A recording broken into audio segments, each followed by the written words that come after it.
আজকে বানাবো এঁচোড়ের কালিয়া। এই রেসিপিটি কিন্তু একদম মাংসের স্বাদকে হার মানিয়ে দেবে, যেটা গরম গরম ভাতের সাথে খেতে অসাধারণ লাগে। আর খুবই ঝটপট রেসিপিটি তৈরি করে নেওয়া যায়। চলো তাহলে দেখে নেওয়া যাক রেসিপিটি কিভাবে তৈরি করছি। নমস্কার, ওয়েলকাম টু মনের রান্নাঘর। মনের রান্নাঘরে তোমাদের সবাইকে স্বাগত। এঁচোড়ের কালিয়া বানানোর জন্য এখানে আমি এঁচোড় নিয়ে নিয়েছি। এখানে প্রায় 800 গ্রামের মতন এঁচোড় হবে। কেটে ভালো করে ধুয়ে পরিষ্কার করে নিতে হবে। প্রথমে আমি জলের মধ্যে একটু ভিজিয়ে রাখবো, যাতে করে নোংরা যদি থাকে সেটা জলের নিচে পড়ে যাবে। এরপর একটা পাত্রে জল বসিয়ে দিয়েছি। জলটা যখন গরম হয়ে যাবে এর মধ্যে এঁচোড়গুলো ছেঁকে আমি তুলে দিচ্ছি। গ্যাসের ফ্লেমটা মিডিয়াম টু হাইতে রেখে প্রায় 4 থেকে 5 মিনিটের মতন এঁচোড়টাকে সেদ্ধ করে নিতে হবে। পুরোপুরি সেদ্ধ হবে না, মোটামুটি 60%-এর মতন সেদ্ধ হবে, বাকিটা রান্না করার সময় হবে। আর এই টাইমে আমি 1 চামচের মতন লবণ আর হাফ চামচের মতন হলুদ দিয়ে দিলাম, দিয়ে খুব ভালো করে ফুটিয়ে নিচ্ছি। আর এই টাইমে তোমরা চেক করে নেবে এঁচোড়টা কতটা পরিমাণে সেদ্ধ হয়েছে। আমাদের এখানে এঁচোড়টা সেদ্ধ হয়ে গেছে। এখন আমি তুলে নিচ্ছি। তুলে এরকম একটা ঝাঁঝরির মধ্যে রাখছি, যাতে করে জলটা ঝরে যায়। এই রেসিপিতে আমরা আলু ব্যবহার করব, তোমরা চাইলে স্কিপ করতে পারো। এখানে দুটো মিডিয়াম সাইজের আলু নিয়েছি, এইভাবে করে কেটে নিয়েছি ডুমো ডুমো করে। এরপর আলুটাকে ধুয়ে নিয়ে এর মধ্যে সামান্য পরিমাণে লবণ আর হলুদ দিয়ে আলুটাকে ভালো করে মেখে নেব।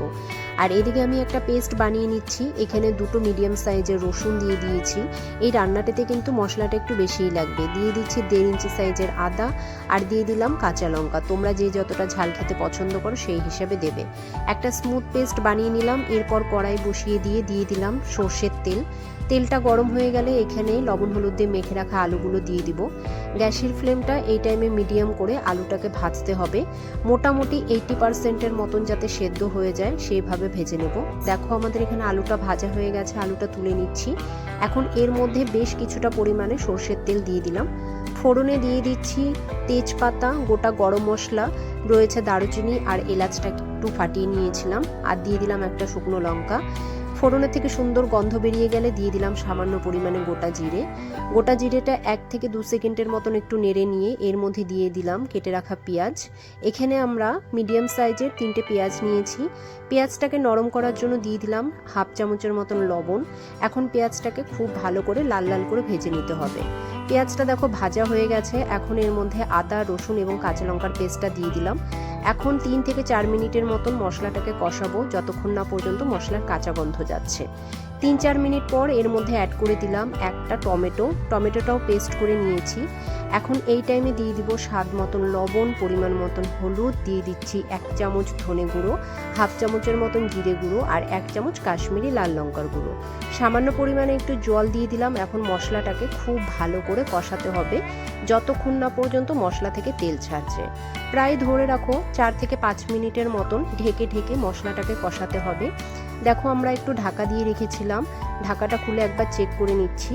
আমাদের এখানে কিন্তু মশলাটা খুব ভালোভাবে কষে গিয়েছে, মশলা থেকে তেলও ছেড়ে গিয়েছে। এখন লবণ হলুদ দিয়ে সেদ্ধ করে রাখা এঁচোড়গুলো অ্যাড করে দিচ্ছি। এঁচোড়টা দেওয়ার পর মশলার সাথে খুব ভালো করে মিশিয়ে নিতে হবে। আর এখন প্রায় 7 থেকে 8 মিনিট ধরে মশলার সাথে এঁচোড়টাকে খুব ভালো করে কষাতে হবে। যত বেশি কষানো হবে রান্নার স্বাদ কিন্তু ততই বাড়বে।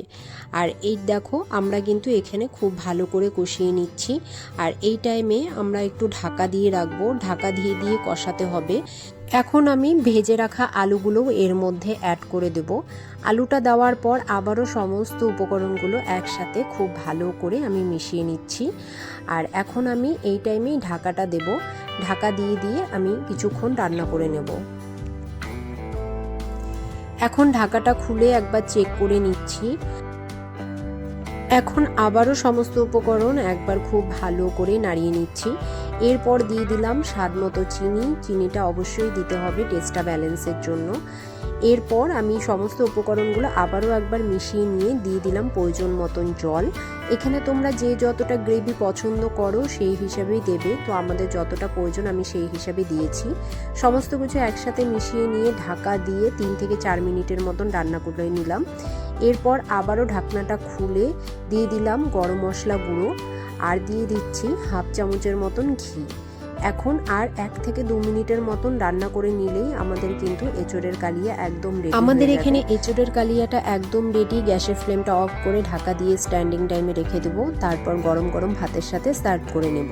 তোমরা অবশ্যই একবার বাড়িতে ট্রাই করো এবং আমাকে কমেন্টে জানিও তোমাদের আজকের রেসিপিটি কেমন লাগলো। যদি ভালো লেগে থাকে অবশ্যই চ্যানেলটি সাবস্ক্রাইব করে দিও, পাশে থাকা বেল চিহ্নটি প্রেস করে দিও, তাহলে যখনই কোনো নতুন রেসিপি শেয়ার করব তোমরা নোটিফিকেশন পেয়ে যাবে। আজ এ পর্যন্তই, আবারও হাজির হব নতুন রেসিপি নিয়ে। ততক্ষণের জন্য তোমাদের সবাইকে টাটা।